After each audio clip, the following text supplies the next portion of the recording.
Hello everyone, রবিবার দিন সন্ধেবেলা আমরা চলে গিয়েছিলাম আহিরিটলা ঘাটে। আহিরিটলা ঘাটে লালুভুলুর ঘুগনির দোকান খুব ফেমাস, কিন্তু ব্যাড লাক আমরা চর্বি ঘুগনি না খেতে পেয়ে ফুচকা খেয়ে নিয়েছিলাম।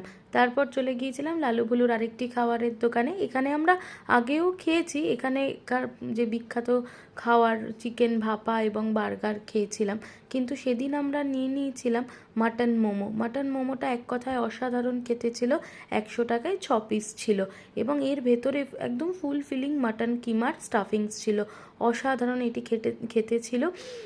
মেয়ো এবং চাটনি দিয়ে এটা পরিবেশন করেছিল। এখানে মেনু কার্ড যেটা রয়েছে সেটা আমি ডিসপ্লে করে দিলাম, তোমরা দেখে নিও।